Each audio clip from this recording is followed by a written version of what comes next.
savais comment créer du contenu, les grandes bases. J'avais déjà une audience sur LinkedIn, puis je publiais quand même régulièrement. Mais ça me prenait trop de temps, de un. Même en sachant quoi écrire ou quoi, je pouvais passer jusqu'à 30-40 minutes sur un post. Donc ça me prenait du temps.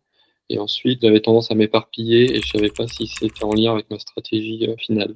En gros, je faisais du contenu, mais ça me rapportait pas forcément de clients. En fait, il y avait deux parties qui me prenaient pas mal de temps. C'est soit quand j'avais qu'une idée, genre d'une phrase, tu vois, genre je note mes idées dès que j'en ai, donc des fois c'est qu'une phrase, des fois c'est un post que je note en vrac. Et quand j'avais que une petite phrase, bah, c'était de réussir à la développer sans partir dans tous les sens pour garder une seule idée pour un post, savoir quoi ajouter, quelle quantité. C'était le premier élément qui me prenait du temps. Et ensuite, une fois que j'avais l'idée, bah, fallait réussir à tout mettre en forme dans le bon ordre, que ça fasse un post un peu cohérent et que ça parte pas dans tous les sens. En fait, ça commençait un peu à me dégoûter de genre, au bout d'un moment, quand tu fais un truc qui te prend du temps et qui ne rapporte pas de résultat, tu te dis, soit faut que je change, soit j'arrête, mais genre, je vais pas continuer comme ça si ça m'apporte pas de résultat. Fallait soit que je trouve une solution qui me permette d'être sûr que j'aille dans la bonne direction ou qui me fasse gagner du temps, soit que j'arrête. Mais je voulais pas arrêter parce que je savais qu'il y avait du potentiel avec les réseaux. Et il aurait fallu que je trouve une autre façon de trouver des clients, donc que j'aille prospecter à froid. Sauf que c'est pas forcément un truc avec lequel je suis à l'aise et que j'ai envie de faire, ou que je sois dépendant de plateformes comme Malte, mais je veux pas être dépendant d'une plateforme.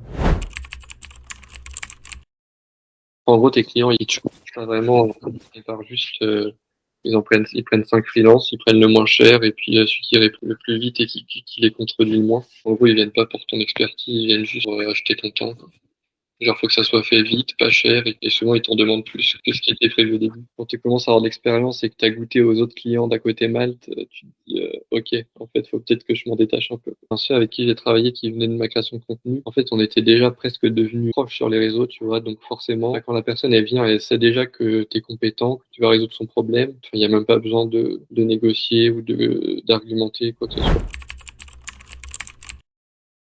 Pour mon premier problème, donc c'était le problème des idées, c'est une des premières choses que je t'ai demandé quand j'ai eu ton offre, c'est genre, est-ce que si j'ai qu'une idée d'une phrase, par exemple, ça suffit pour créer un post? Et donc tu m'avais fait la démo et c'est suffisant en effet, parce que du coup, si tu as une idée qui est un peu trop courte, on va dire, pour l'assistant, il va venir te poser des questions pour justement développer ton idée dans la bonne direction et ensuite avoir des infos nécessaires pour proposer une première version de poste. Donc ça, c'était le premier problème que ça résolvait pour moi. Et ensuite, pour la structure des postes, pareil, c'est un outil, on va dire, qui t'assure d'avoir toujours une structure cohérente et un bon ordre des infos en 2-3 minutes, vraiment sans avoir de travail à faire. En fait, tu lui donnes ton idée dans le désordre et il te ressort les points dans le bon ordre. Donc c'est pas mal.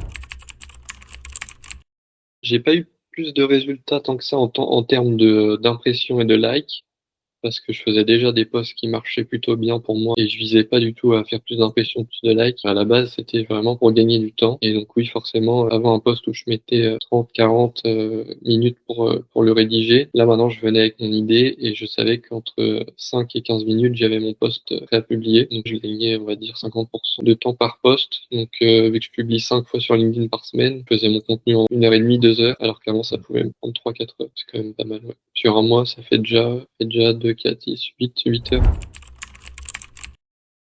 En gros, pendant l'onboarding, tu m'as posé une dizaine de questions et après tu m'as dit bon, je te prépare pour ton assistant et puis je reviens vers toi dans quelques jours. Et du coup, quand j'ai ouvert le fichier persona que tu avais fait, genre il y avait vraiment des trucs qui étaient plus précis que ce que j'avais moi-même, tu vois. Genre dans ma tête, quand je l'ai lu, je me suis dit en fait c'est exactement ça, mais j'avais pas réussi à mettre des mots dessus avant. Rien que ça, en fait, ça m'avait déjà aidé de ouf parce que bah, ça te donne des idées de contenu, ça te rajoute des points auxquels tu n'avais pas forcément pensé, et tu sens vraiment que l'assistant, bah, du coup, il est construit pour atteindre l'objectif qu'on a défini ensemble et pour lequel il a été configuré, quoi. C'est pas juste un truc pour écrire des posts qui font des likes. Avant, je savais que quand je devais faire du contenu, je redoutais un peu la matinée, parce que je savais pas si j'allais avoir de l'inspi ou pas. C'était un peu toujours le truc, t'arrives devant ton ordi, tu sais que tu dois écrire une vingtaine de posts et tu te dis que si t'as pas d'inspi, bah, la journée va être longue. Maintenant, je sais que j'ai plus ces problèmes parce que, en fait, si j'ai pas d'inspi, bah, j'ai toujours mes idées que j'ai notées quand j'en avais, justement. Et donc, avec l'assistant, bah, ça me permet de développer ces idées. En gros, il me donne des pistes pour aller chercher les points importants à détailler. Donc, ça m'aide quand j'ai pas d'inspi, en fait, tout simplement. Donc, je sais que quoi qu'il arrive, en gros, à la fin du temps que je me suis donné, j'aurai terminé parce que je sais que je dépasserai jamais 20 minutes, en gros, à partir du moment où j'ai une idée. Donc, ça me permet de moins déborder sur ce que j'ai après et du coup